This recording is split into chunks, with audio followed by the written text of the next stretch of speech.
अस्सलाम वालेकुम व्यूअर्स, उम्मीद है आप सब खैरियत से होंगे। Our today's topic is database users. Last lecture में हमने बात की थी डेटाबेस सिस्टम के एडवांटेजेस एंड डिसएडवांटेजेस पे, और हमेशा की तरह उस लेक्चर का लिंक भी आज की वीडियो के डिस्क्रिप्शन में मौजूद है, जहां से आप इस लेक्चर को देख सकते हैं। तो अभी स्टार्ट करते हैं डेटाबेस यूजर्स के टॉपिक के साथ। देखिए, अभी तक हमने बड़ी तफसील से देखा कि डेटाबेस क्या होता है, डेटाबेस मैनेजमेंट सिस्टम क्या होता है, और ये पूरा डेटाबेस सिस्टम जो एक्चुअली इन दोनों से मिलकर बनता है, ये क्या होता है, इसके बेसिक कॉन्सेप्ट्स, डेफिनेशंस क्या हैं। लेकिन अभी तक हमने डिटेल में इस बात को डिस्कस नहीं किया कि डेटाबेस सिस्टम के यूजर्स कौन कौन से हैं, एक्चुअली वो कौन से एक्टर्स हैं जो कि इस सिस्टम को यूज करते हैं। तो आज हम ये देखेंगे किस किस तरह के यूजर्स या किस किस तरह के एक्टर्स जो हैं वो बेसिकली डेटाबेस सिस्टम की यूजेज में रोल प्ले करते हैं। तो सबसे पहले इन एक्टर्स के, इन यूजर्स के नाम देखते हैं।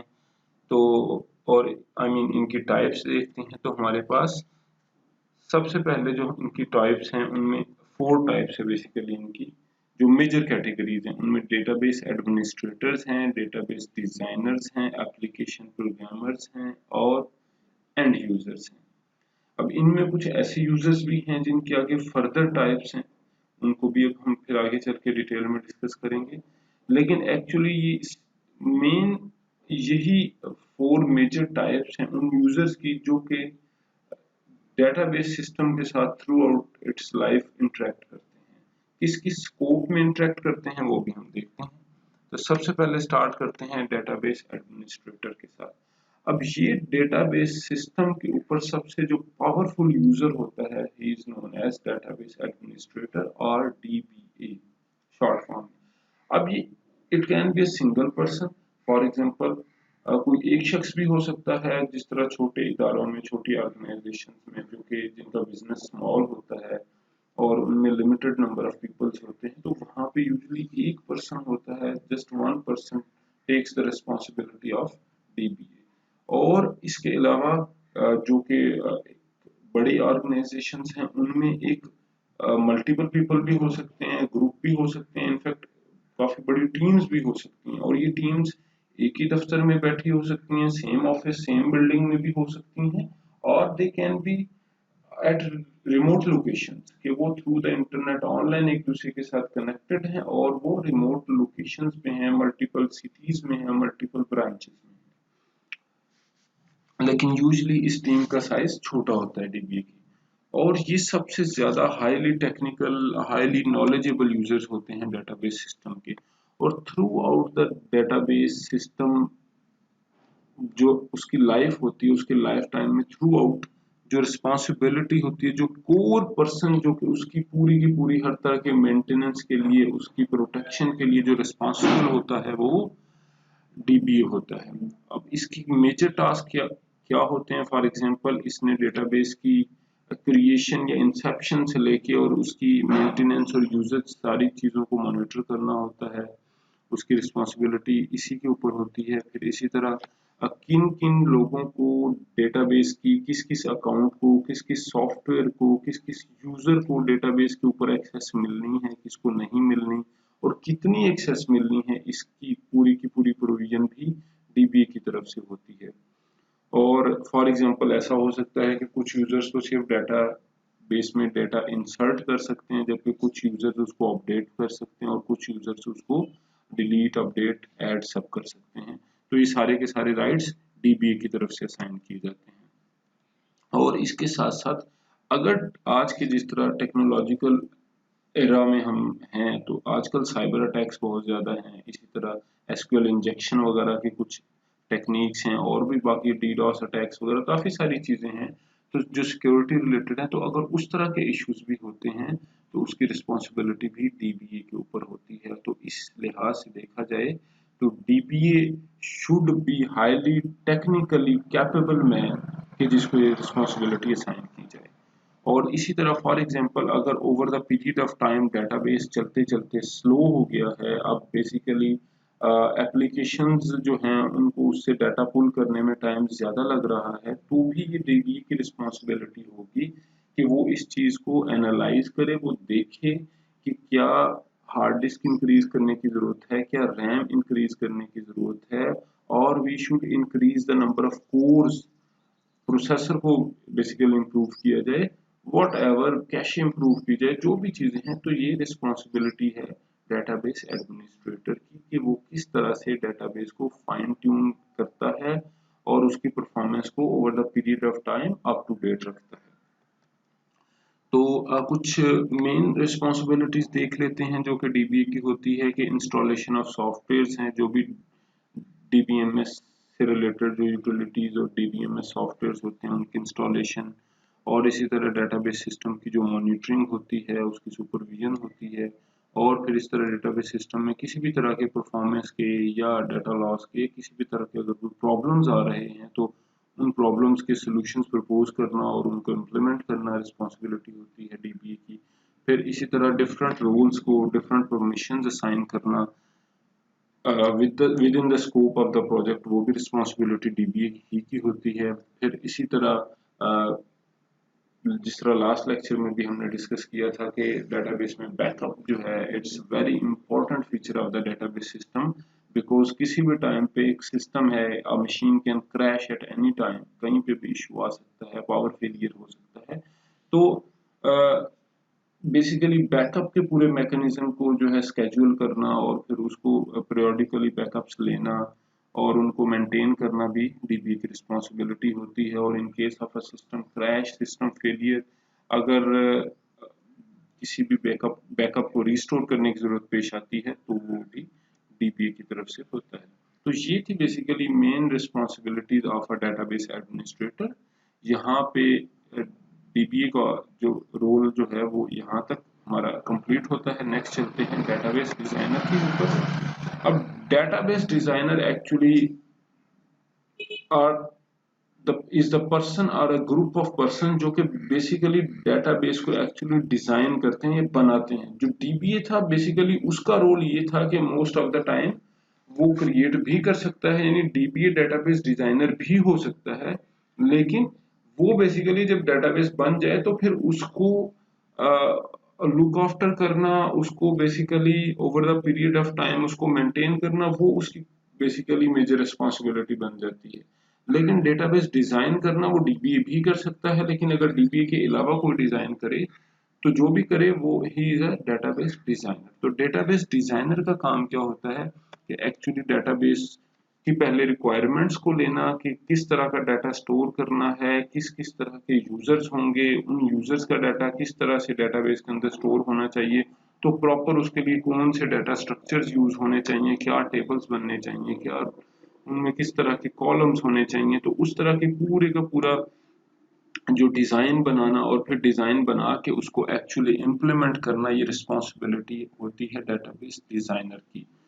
और उसके बाद उसको मेक श्योर करना होता है कि जो उसने डिजाइन बेसिकली क्रिएट किया है तो उस डिजाइन में हर तरह का सिनेरियो, हर तरह की रिक्वायरमेंट भी कवर हो रही है। ऐसा नहीं होना चाहिए कि उसमें कोई लूप होल है, उसमें एक पर्टिकुलर ग्रुप ऑफ यूजर्स जो हैं या पर्टिकुलर एक पार्ट ऑफ द फीचर जो है वो मिस हो जाए सिस्टम का, ऐसा नहीं होना चाहिए। और फिर इसके बाद डेटाबेस डिजाइनर ही इस चीज की कॉल लेगा कि इसके लिए हमें डेटाबेस मैनेजमेंट सिस्टम कौन सा यूज करना है, कि आया इसके लिए हमें एसक्यूएल सर्वर यूज करना है, इसके लिए माईएसक्यूएल यूज करना है, इसके लिए ओरेकल यूज करना है। जो मैं नाम ले रहा हूँ ये एक्चुअली डीबीएमएस सिस्टम्स के नाम है। तो इस डेटाबेस को, इस डेटा को मैनेज करने के लिए किस तरह का हमें सेट ऑफ सॉफ्टवेयर चाहिए होंगे जो कि बेसिकली हमने यूज करने हैं, तो इसकी कॉल भी डीबी डेटाबेस डिजाइनर की तरफ से होती है। अब नेक्स्ट इज हमारे पास एप्लीकेशन प्रोग्रामर। अब यहां तक हमने देखा कि हमारे पास डेटाबेस डिजाइनर्स की तरफ से डेटाबेस बन गया और उसको असाइन हो गया, डीबीए के पास आ गया, डीबीए उसकी को मैनेज कर रहा है। अब बात आती है एप्लीकेशन प्रोग्रामर्स की। अब एप्लीकेशन प्रोग्रामर्स वो बेसिकली टेक्निकल लोग होते हैं जो कि एक्चुअल सॉफ्टवेयर्स बनाते हैं, जो सॉफ्टवेयर्स बैक एंड के ऊपर डेटाबेस को यूज करते हैं। ठीक है, तो ये वो सॉफ्टवेयर्स बनाएंगे जिन सॉफ्टवेयर्स को एक यूजर यूज करेगा और वो बैकएंड पे कनेक्टेड होंगे डेटाबेस सिस्टम या डेटाबेस मैनेजमेंट सिस्टम के साथ। तो ये एप्लीकेशन प्रोग्रामर्स जो सॉफ्टवेयर बनाते हैं वो बेसिकली एक ग्राफिकल यूजर इंटरफेसेस होते हैं जिनको एक आम सिंपल यूजर भी यूज कर सकता होता है। लेकिन एक अच्छा सॉफ्टवेयर बनाने के लिए एप्लीकेशन प्रोग्रामर को भी पता होना चाहिए कि उसने किस तरह के डीबीएमएस के साथ इंटरेक्शन करना है। तो यानी वो जो सॉफ्टवेयर बनाने जा रहा है उस सॉफ्टवेयर ने किस तरह के डीबीएमएस के साथ कनेक्ट होना है और फिर डीबीएमएस की क्या क्या फीचर्स हैं ताकि वो प्रॉपरली और फुल लेवल पे जाकर एप्लीकेशन प्रोग्राम को डीबीएमएस के साथ इंटीग्रेट कर सके।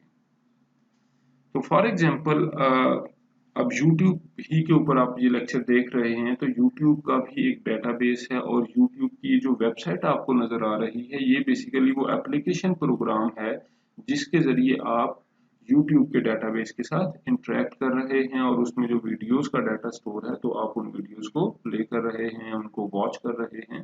तो ये बेसिकली आपके लिए ये जो है एप्लीकेशन प्रोग्राम है इसको जिन लोगों ने बनाया YouTube की वेबसाइट को वो एप्लीकेशन प्रोग्रामर्स हैं और जिन्होंने उसके डेटाबेस को डिजाइन किया वो डेटाबेस डिजाइनर्स हैं और इस वक्त जो उस डेटाबेस को मैनेज कर रहे हैं वो डेटाबेस एडमिनिस्ट्रेटर्स हैं।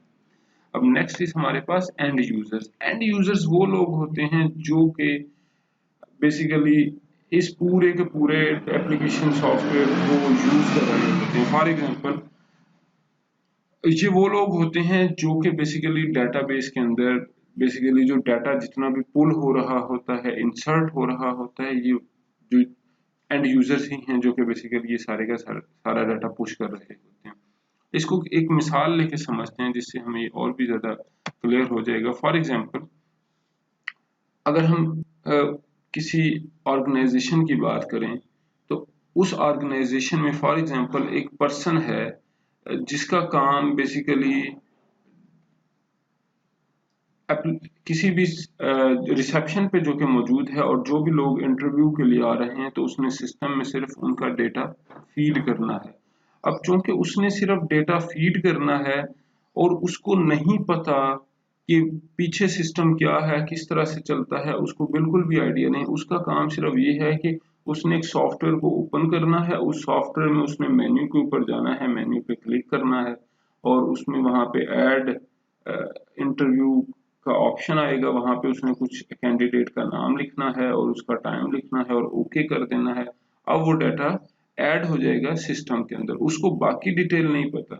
तो अब इस तरह के जो यूजर्स होते हैं वो एंड यूजर्स कहलाते हैं। अच्छा, इसके अलावा भी यूजर्स होते हैं, कुछ टेक्निकल यूजर्स भी होते हैं जिनको इससे ज्यादा पता होता है, कुछ ऐसे यूजर्स भी होते हैं जिनको इवन डीबीएमएस के बारे में, उसकी वर्किंग के बारे में भी पता होता है। तो एक्चुअली एंड यूजर्स की भी कुछ टाइप्स होती हैं, तो अभी चल के उन पे बात करते हैं। सबसे पहले है नाइव यूजर्स। तो ये वो यूजर्स होते हैं जिस तरह अभी हमने एग्जांपल ली थी ये ऑफिस की रिसेप्शन बॉय की, तो वो बेसिकली वो लोग होते हैं जिनको इतना आइडिया ही नहीं है डीबीएमएस के बारे में, डेटाबेस के बारे में। वो सिंपल सॉफ्टवेयर को यूज करते हैं through the menu based applications.